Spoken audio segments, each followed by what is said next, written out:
this computer. We're recording now. And we're recording. Hello everybody, Jackie D signing in again for another of my JED Talks.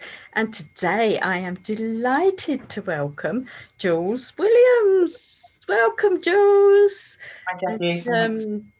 Oh, what I love about Jools, I've been looking into her things, and she's the storyteller of ancient moon wisdom, at Ancient Moon Wisdom, the storyteller at Ancient Moon Wisdom, which is just lovely. And I've got my my shamanic jumper on today, look, because it's in bulk. 2nd of February, also my daughter's 30th birthday, so we're celebrating both today. And in bulk, as I'm sure most of you know, is that midway point between the winter solstice and the spring solstice. So here we are, 2nd of February already. Goodness, where's the year going? So Jools has so much experience in well, what she does basically, and introspective alchemy is one of the things that she's doing at the moment, which is her new course. So she's going to tell us all about that, and the Jools Chalice.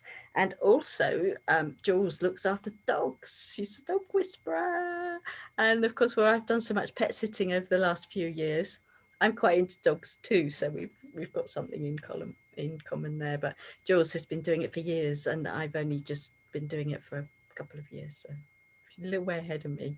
And of course, with lockdown, I don't get to do it anymore anyway, which is yeah, a bit nah, but it's where we are. Anyway, enough about me. I'm going to hand over to Jools. So, Jools, would you like to tell us a bit about your introspective alchemy? Yeah, absolutely. So hi, Jackie, and thanks for the opportunity to be here and speak. So introspective alchemy is the culmination of, I would say, 20 years of personal and spiritual development. It is a stage on the journey. I don't think anyone's journey ever ends. So introspective alchemy is the foundation course, which reflects my own journey of healing. From we have childhood wounds, things that happened in teenage, all through life.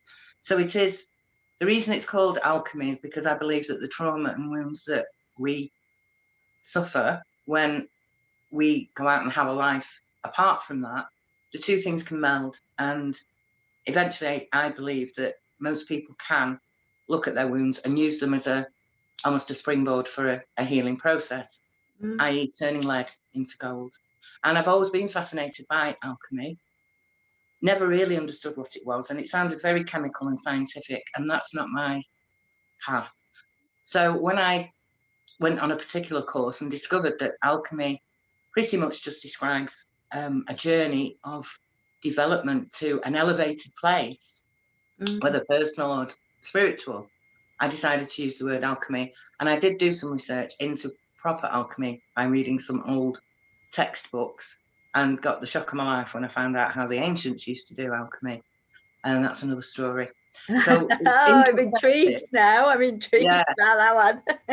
Well, and it's called introspective because it is a personal journey, a personal introspection into who you are and the discovery of the I am, the personal sovereignty, your essence, and eventually your connection to soul, and thus therefore connection to all that is, whatever label anyone wishes to place on that, whether it's God, goddess, source, the great out there, love, the universe, and our place in it, our planet's place in it, how we relate in our own lives, starting at the very base, and going. The foundation course takes us up to a place where we do talk about religion and spirituality in a very independent and sovereign way. And I come from a pantheistic, historical, spiritual background, so I like bits of Buddha and Sufi and all religions and philosophies.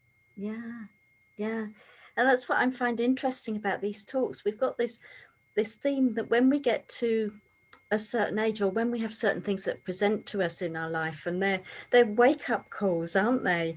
And we get to that point where we do start to ask, well, what am I here for? What is my purpose? Where am I going? What's life about? Why am I here? And that sounds like that forms part of your course. Is that something that you take people on a journey about? It does in the second level. We go into it deeper. So the foundation level is very earth plane based, around who we are in the earth plane, in the here and now. And it is in relation to what's out there, but there is no pressure on anyone to become spiritual or do anything like that. It's purely a foundation. Right. So for me, the foundation course is the Introspective Alchemy, which teaches clients more about who they are, maybe what they want to do in the future, maybe how they perceive and believe things that they see, hear and feel out there. So we deal with basically the earth plane senses, which are the 5 senses. Okay. And then I do touch on the second. Is part of that about looking at how we've been conditioned into our beliefs? Yes, it goes into all that. It goes into philosophy and awareness. Yeah, my aim is to connect with people who are curious and give them the safe space in which to explore their orientation within the earth plane as it is. And then the foundation course, each section dealing with something particular, has a next level up. So each section can be taken in isolation and people can move up to the second exploration level, which is less broad. However, it does have a foundation in the foundation course. Right. Yeah.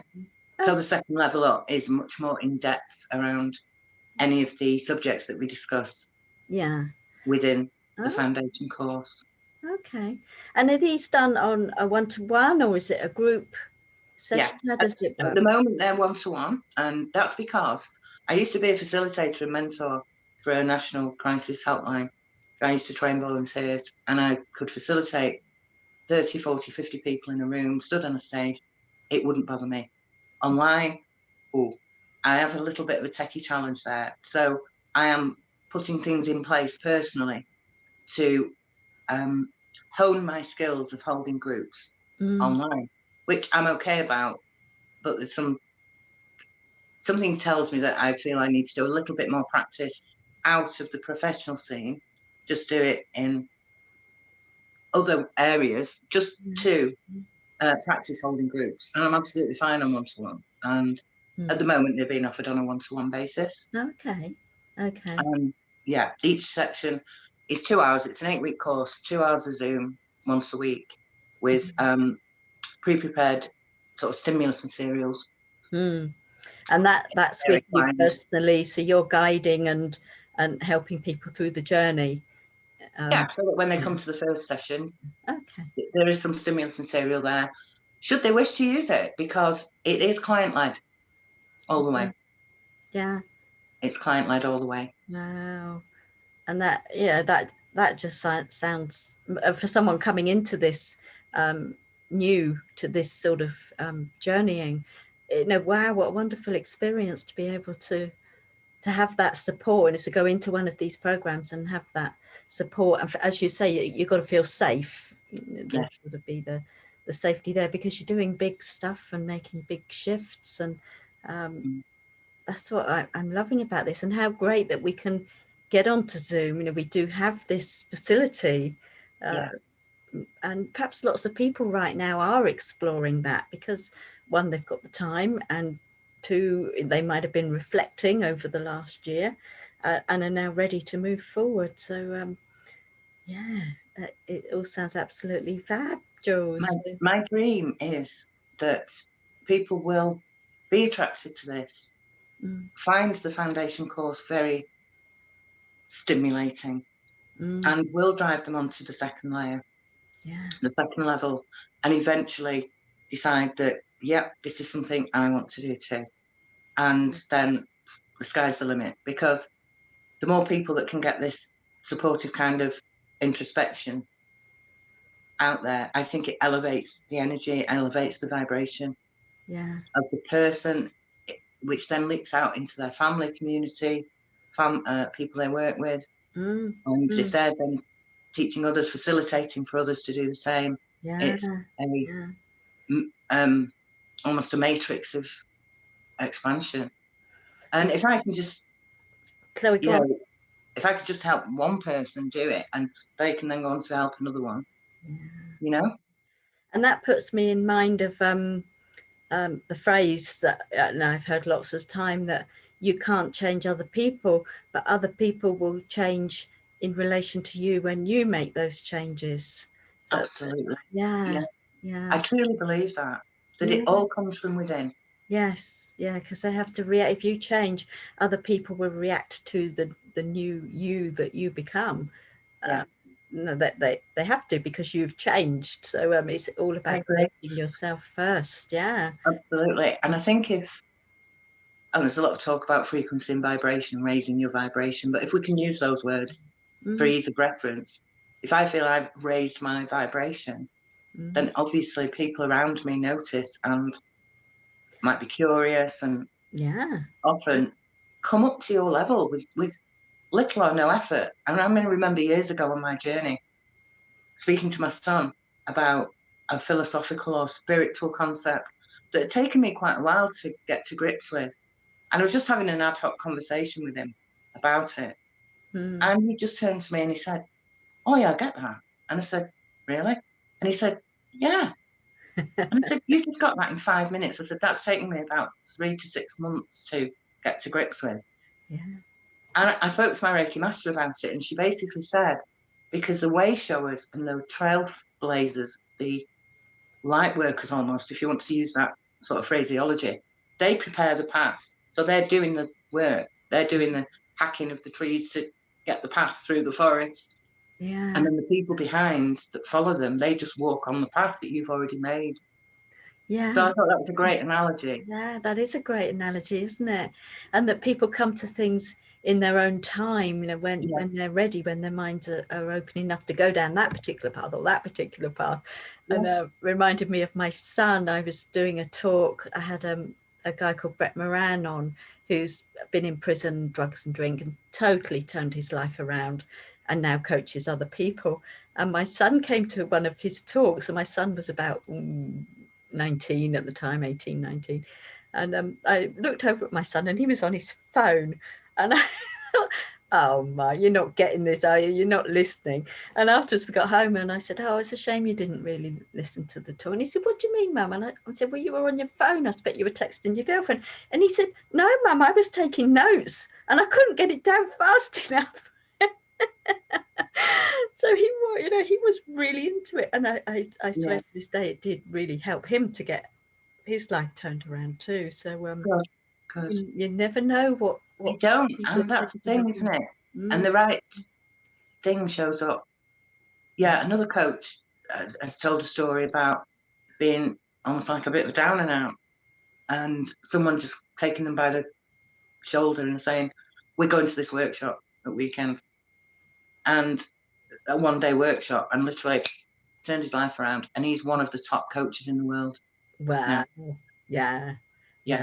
That was amazing, isn't it? What can happen? Thank you so much, Jools, for joining me today and explaining a little bit of what you do, because Jools has got many strings to her bow, so to speak. So and we haven't got enough time today, but if you're more interested in getting on one of Jools' courses, and I strongly suggest you do, then get in touch. We'll put Jools' details up, and how you can find her, get in touch and get you on the course. So thank you again, Jools, so much for your time.